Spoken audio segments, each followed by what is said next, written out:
So today is September 25th, 2024, aka my 30th birthday. And yeah, I guess it's official. At least I mm, technically it's not official yet. Like it won't be official until what, like 6 p.m. tonight, but anyway, we're close enough. Like I've been on this earth for 3 decades, and in those 3 decades, I have made friends and lost friends, and made money and lost money, and built businesses and sold businesses, and bought houses and sold houses. And there's a lot that's happened over the last 3 decades.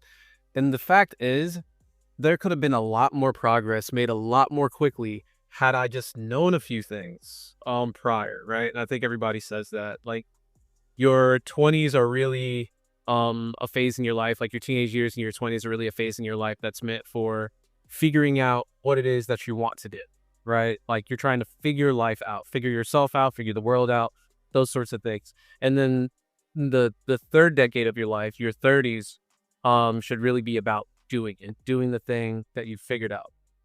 Well, um,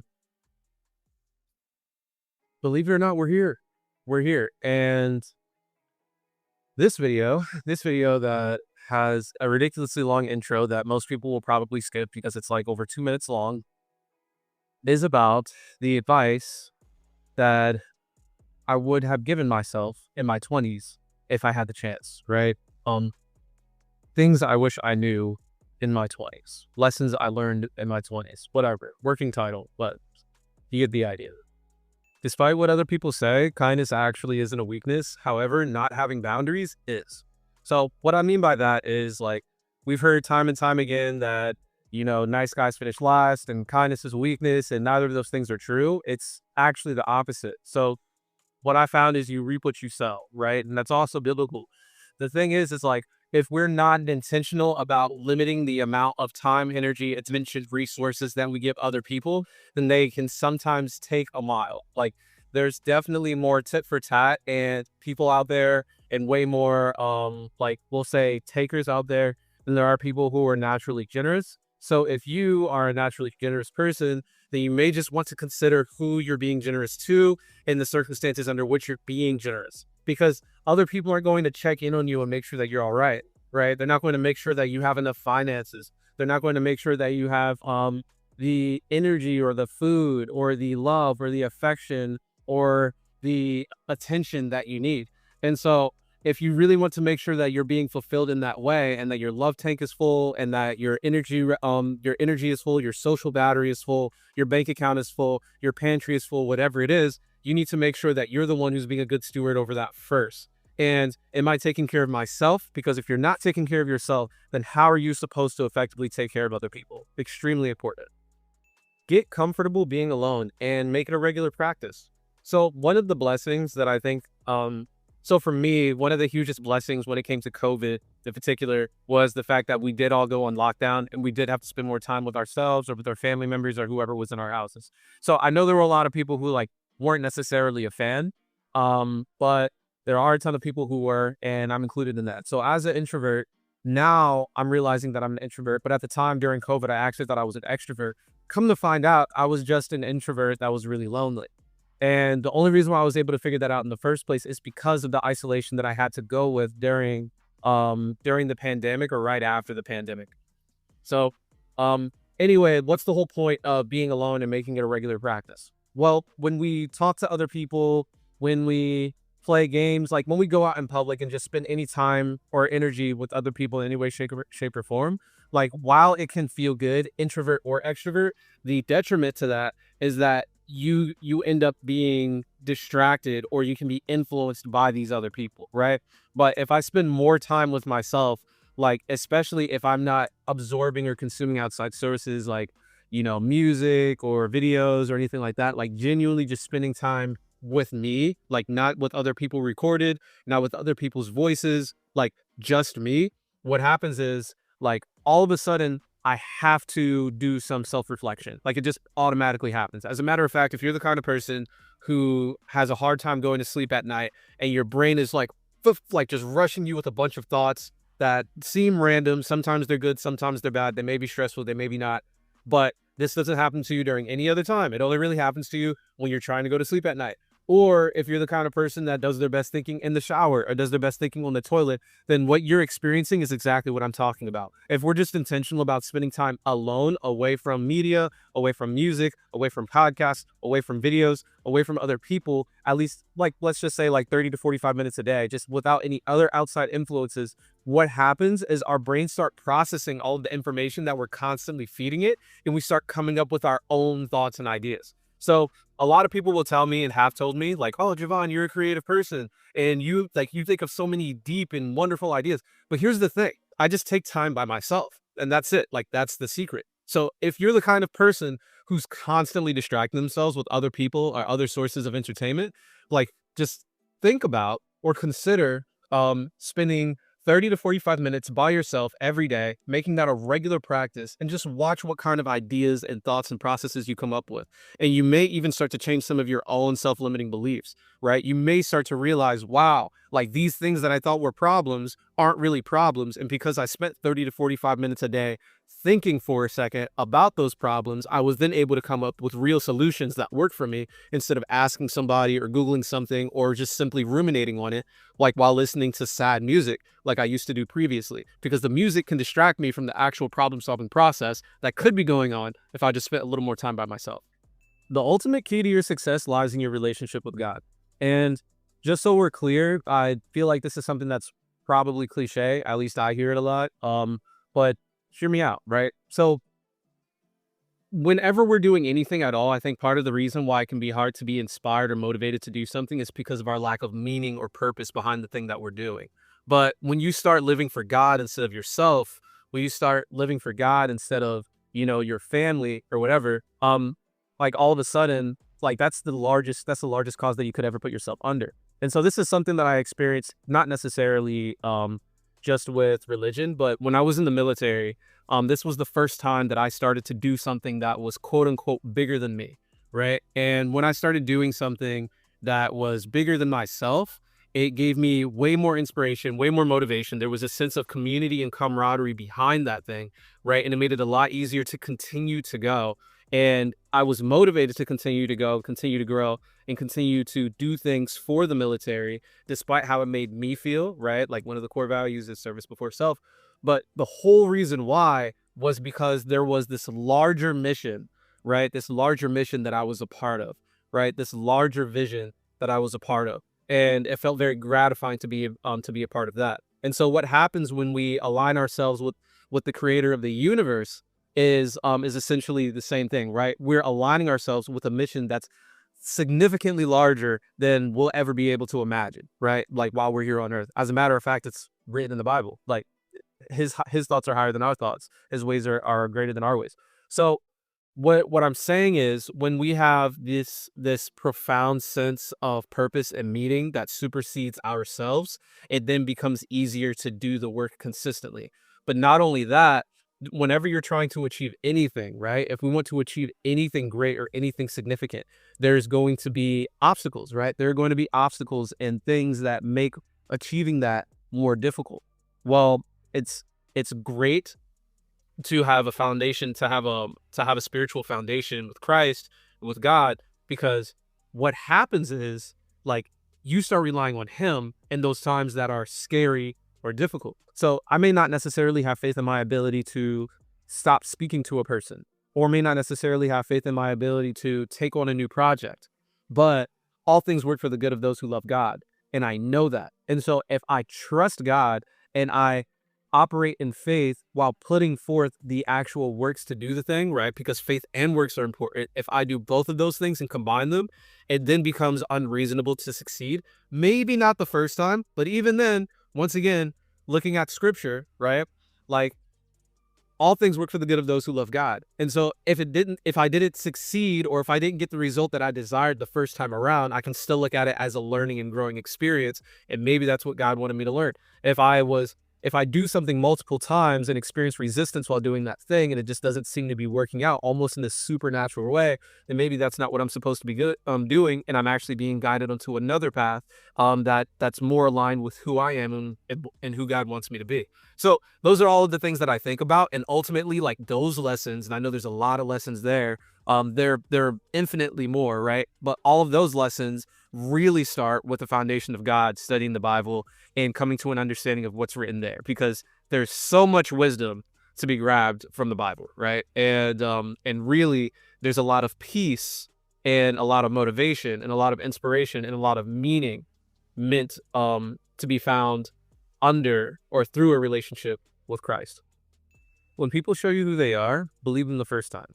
And what I mean by this, it's not anything malicious. I'm not talking about holding grudges or not forgiving people. I think it's extremely important to forgive people, but also going back to the first point, right? Boundaries are also important. And so if somebody is late to things, right? The first, the second, the third time, believe them the first time. If someone tells you they're going to do something and then they don't, believe them the first time.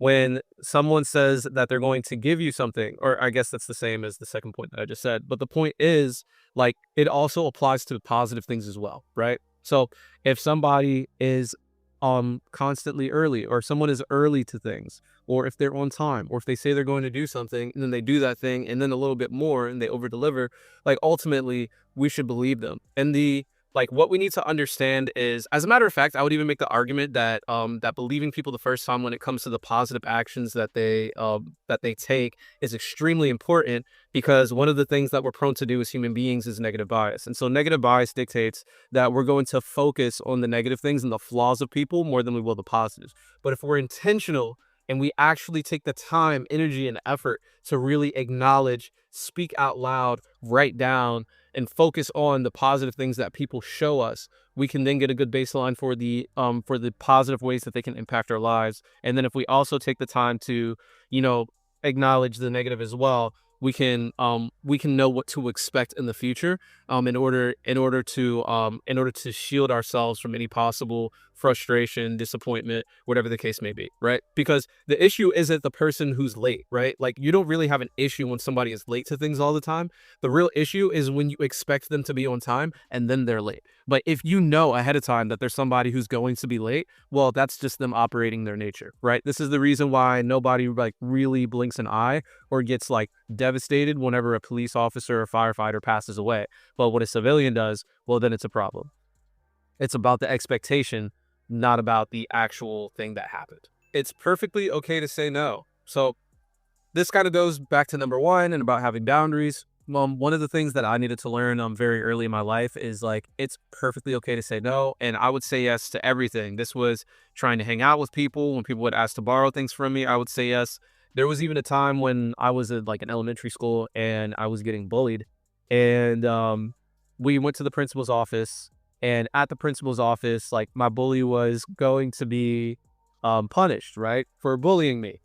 And they asked to essentially be spared. And then I said yes.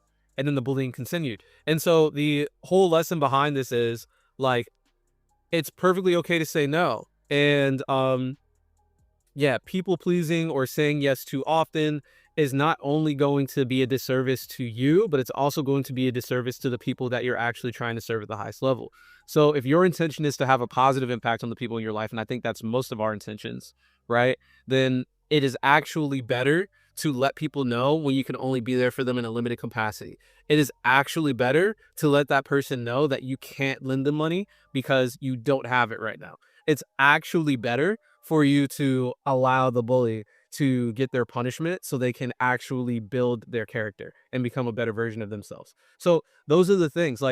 There are times when it is necessary for us to mitigate or intervene and say no. There are also times where allowing processes to happen and allowing things to grow is necessary. And that's when the yeses come into play, right? Stepping into the unknown is necessary. And that's when the yes comes into play, right? Stepping into the uncomfortable and stepping into discomfort is necessary. And so that's when yeses come into play. And so I just think it's important to know when to say yes and when to say no, especially no. Most people don't have an issue saying yes to things, right? But they do have an issue when it comes to saying no. Hey, I just started not drinking. I would love if you could support me when it comes to not drinking.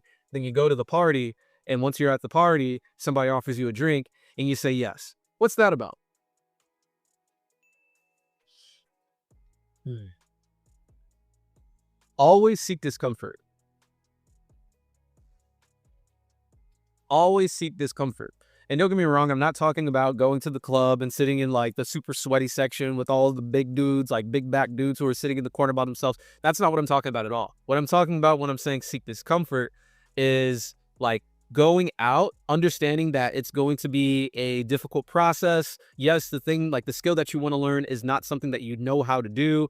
Being a beginner and feeling stupid is a part of the process. Like Babe Ruth didn't just come out of his mother's womb hitting home runs. Like, no, he was in Little League or Pee Wee or whatever, just like everybody else at one point. He needed to learn how to swing a bat and naturally got better at it. Like, don't get me wrong, a foundation of talent is something that does exist, but you'll never know if you have the talent for something unless you start. And so if the intention is to get into something new, whether that be e-commerce, digital marketing, playing a new instrument, exercise, yoga, making new friendships and relationships, magic tricks, whatever. Like, it doesn't matter what it is. Comedy. Like, if you're trying to actually get better at something or start doing something, understand that discomfort is 100% part of the process. If you're somebody that's used to starting new things, so you don't have an issue with starting new things, but you get like 2, 3, 6 months into something, and then you find yourself jumping ship to try something new, understand that discomfort and like it not feeling good being part of the process. Like, there's something called the hedonic curve, and you can look at the hedonic curve if you ever want to look it up,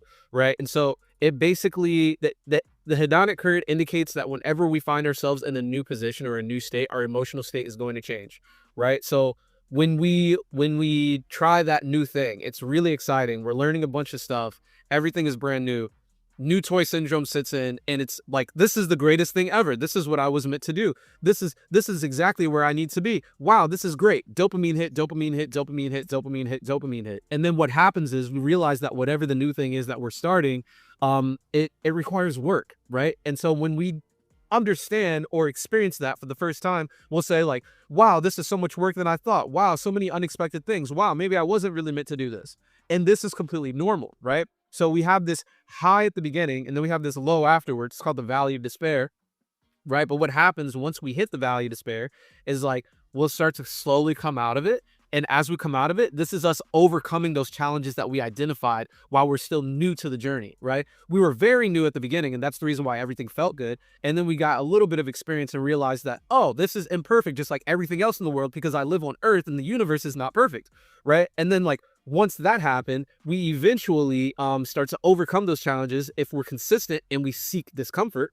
And what happens when we do that is we overcome, we get better, we get better, we get better. Dopamine hit, dopamine hit, dopamine hit, but it lasts longer because it's attributed to a higher sense of accomplishment and something that took more time to develop. And we then become okay with it, right? So it's basically an up, then a down, and then it's a plateau. And so the thing is, like, when it comes to seeking discomfort, especially as it pertains to choosing a new thing to do, right? A new venture, a new exercise routine, a new diet, whatever it is that we're trying. One saying that I really like is this one, right? So it's the best partner is the one that you stick with. The best meal plan or the best diet is the one that you stick with, right?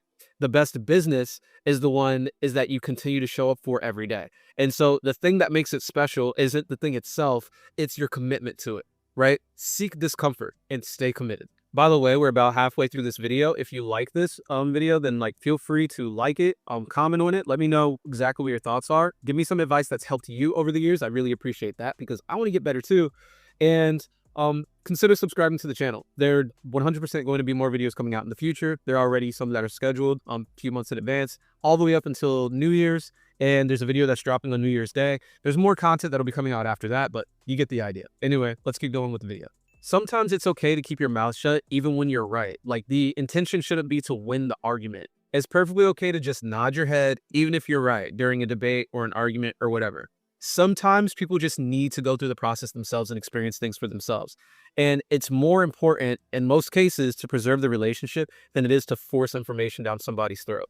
Like the most you can do is present the information to somebody. And if they want to take the information, then great. But if they don't, well, that's their prerogative. You need to respect that. And you need to allow them to go through the process themselves. And if they end up burning themselves or hurting themselves in any way, shape, or form, a told you so isn't necessary. What is necessary is being for them on the off chance that you were so right on something that they do actually hurt themselves in a traumatic or detrimental way. Be there for people, offer them information. If they accept it, great. And if not, let them do what they need to do in order to become a better version of themselves. It's not up to you to control their process. That point also brings me to point number 8, right? Yeah, something like that. But if they don't ask for instruction, don't force it onto them, right? So, and yeah, it 100% has to do a little bit with what we talked about previously. So this isn't just for you, and it's not just for them, right? Like when we force information onto somebody or force instruction on somebody, hey, this is how you do the thing, but they never asked you. What happens is, at least, and this is the case, this is the reason why I will give this tip or this information or this advice to 20-year-old me or me in my 20s, is because I've actually lost a lot of relationships this way, right? I've had a really hard time over the years of just telling people what to do, even when they don't ask. And what happens when you do that, even if it comes from a place of care, even if you do want to see the best for them, is a lot of times people will take it in a condescending way. And so when they ask you for advice and then you give it to them, it hits a little different. And so it's really important to just do that. Like lead by example, build your life up, become the kind of person that God wants you to be. And hopefully that's the kind of person that other people admire and aspire to be. And through that, through that work, they will then start to ask questions that'll motivate or inspire them to ask you questions, and then you can answer them in a really intentional way.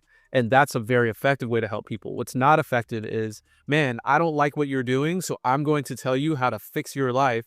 And then when you hear that advice, whether I'm correct or not, it's just going to make you feel condescending, damage our or it's going to make you feel like I'm being condescending. It's going to damage our relationship, and ultimately you're not going to take the advice in the first place. So I wasted my time, my energy, and probably did some damage to our relationship. Like that's just not good for anybody, right? So in order to fix all of that, only ask, only give people instruction when they ask for it. That's it. The funny thing is, this next one is actually something that I tweeted about, or wrote a Facebook post about when I was 19. So, and it came up yesterday. I believe it came up yesterday on my Facebook feed, right? So I'm going to read this point, and then I'm going to go to Facebook, and I'm going to read what I actually said on Facebook, because I think that that was perfect. I don't need to find different words in order to describe that. But people with differing opinions are the ones worth listening to, sometimes the most, right? And let me just go to Facebook and read what I put I'll read what I put there. I think that'll do more good than me trying to put it in my own words now. Time flies and people grow. Our experiences in life have been unbelievably, okay, here we go. Time flies and people grow. Our experiences in life have been unbelievably different from one another's after high school, and ultimately I think that kind of variety is what makes the world so beautiful. Keep growing, keep experiencing new things, and respect the beliefs of others. As the beliefs that contradict yours may be the culmination of life lessons much different from your own. Share and receive alike. You never know what may come from it. And what I was essentially saying is that people have all kinds of backgrounds and experience all kinds of different things, right? We have all different kinds of wins and blessings in life. We have all different kinds of family members. We were all parented differently. Some people weren't parented at all. Religious backgrounds, foods that we've eaten, countries that we've come from, languages that we've spoken, people that we've been exposed to. And as a result of all these different experiences, different beliefs have been formed, different identities have been formed, different preferences have been formed. And the wonderful thing about, especially if you're somebody who has the great fortune of using the internet or living in the United States, is you have complete access to other people with different perspectives. And so by exploring those other perspectives and speaking to different people from different backgrounds, you then have the opportunity to learn more about yourself, about the world, about cultures in general, about different personality types, and then about different parenting styles. And then because you have more information, a more variety of information, you then have the ability to make more optimal decisions for yourself and for the people around you, like if you're a parent or something like that. And that's only possible if you surround yourself with people with different opinions. If you stay trapped in what's called an echo chamber, right? If everybody like you has the same beliefs as you and the same thought process as you and the same background as you, and if they're all the same ethnicity and the same, same preferences when it comes to living conditions and like all of those things, the issue is that you prevent yourself from having the ability to really have a broader perspective and make more well-informed decisions, because you're limiting the information and you're limiting the information that you have access to by not connecting with people with different backgrounds, right? You just simply don't know as much. And ultimately, you can only make decisions based on the information that you know, right? So I would say lean into the unknown, lean into the unknown unknowns, and the unknown unknowns will be exposed to you through those different perspectives of relationships. Connect with different people, different backgrounds, different beliefs, and just watch how much wider your perspective gets. Look at how much more you get exposed to. And yeah, it's a great thing. And this is the second to last one. And this is kind of like a sister point of the last one, right? So build a circle that you admire, not one that you have a bunch in common with. And what I mean by that is like, well, if I want to become the best version of myself, right, it's going to be a lot easier and it's going to make a lot more sense for me to find myself on that trajectory by modeling myself after people who actually had the things that I want, right? So actually, this is a real world example. So for example, like I'm somebody who's single and I don't have kids, but I want to have kids and I want to have a great marriage in the future. So if I want those things, it would behoove me to make friends with excellent husbands and excellent fathers, right? So if I hang out with men who are great husbands to their wives and great fathers to their children, then I can model myself and some of my behavior after them and ask them some questions. And just by hanging out with them, like I'll become more like those people. And what happens as a result of that is I will find myself around more, I- I'll find myself attracting more of the kind of things that they have because I've been modeling myself to a certain degree after those men, right? So and like that's just kind of a micro example. It's really difficult to be the fat friend if all of your friends are bodybuilders and eat really clean. Like if we're all going to clean restaurants and getting clean things all of the time, like I don't want to be the one guy that orders, the fat boy pasta or whatever the case is, the fat boy burger, when everybody else is getting the muscle, the muscle head meatloaf or whatever the case is. You get what I'm trying to say? Like, who do you want to be? Put yourself in a room with the people who actually model that person, right? Not the people who model who you are now. If you model yourself, or if you stay around people who model who you are now, you'll just stay around people who are like who you are now. That's it. Anyway, I could keep going on for forever, right? There are tons of lessons that I've gotten up until this point that I'd like to share to 20-year-old me. But I'm just going to leave with one more, and that's that the Bible is the ultimate guide to life. And once again, this might sound kind of cliche, but the Bible is actually a culmination of 66 different books. And within those books, you have biographies of different people. You get to learn about entire people's lives, right? You get to learn about adultery and and how that's affected people. You get to learn about murder and how that's affected people. You get to learn about all the ups and downs, and you get to learn from the flaws of all these other people. Not only that, but there's this one book. It's the book of Proverbs, right? And so the book of Proverbs is written by Solomon, and Solomon said to be the wisest man that ever lived. Not only that, but this guy had like tons of wives. He had tons of money. Like he was a a wise and a wealthy dude, right? And lived in abundance in so many ways, shapes, and forms. And he wrote a book called Proverbs. And so you can go, and by the way, like Solomon is a real historical figure. So like whether you believe in the Bible or not, whether you're Christian or not, you can go and read the book of Proverbs and just get tons and tons and tons of wisdom. So I highly recommend like reading the book of Proverbs, at least starting there, and then maybe exploring some of the rest of the Bible, because the entire book in and of itself, like it is an historical document, and it's the one with the most copies ever, right? Like ever. It's considered it's worth reading. But anyway, like that's essentially the video. If you like this, then like consider subscribing, I guess. And I appreciate you. And yeah, happy birthday to me. Peace.